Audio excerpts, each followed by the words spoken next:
action, there's an equal and opposite construction. Ano daw? Ibang level yung gutom ko, be. Wala na pumapasok sa utak ko. Time na si Ma'am B, oh. Basta ako magliligpit na ako. Kuting, B. Ba't may nagliligpit na? Ginuswis ko na ba kayo? No, ma'am. What section? Guys, anong ulam nyo?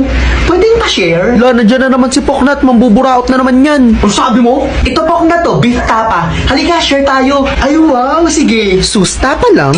Share po na to, beef caldereta. Pinabao ni Mami. Sigurado kong mas masarap to. Mukhang masarap yan, B, ah. Ay, nadala ko din pala yung bulalo. Yung bulalo, di hamak na mas masarap kesa dyan. Bulalo? Oops, meron pa. Si Mami talaga may pa-beef broccoli pa. Talagang beefy na beefy. Beef broccoli? Ano Poknat, want mo? Pili ka na Poknat, anong want mo? Pili ka na, mas masarap tong sa Oh, akin. mga B. Puro beef yan, ah. No, piliin mo yung sa akin, Poknat. Mas masarap tong akin, ano ba? Teka lang, ano ba yung beefiest dyan? Hoy Poknat, Gerald. Huwag ka na mawala. Huwag ka na mawala. beefiest ba Poknat? Hati na tayo dito sa baon ko. Kasi for sure, ito yung beefiest. Alam kong paborito to ng lahat. Parang naaamoy ko na yan, ah.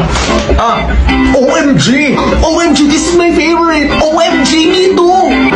Wala na, may nanalo na. Yummers. True ka dyan, be. Ito talaga yung beefiest na. Ang hapsarap pa. True! People's choice talaga. Kasi paborito ng lahat. Grabe, be. Favorite I can't stop eating this. Like, stop Nakapasarap talaga, be. People's choice kasi. Class, meron pa ba? Favorite ko din yan eh.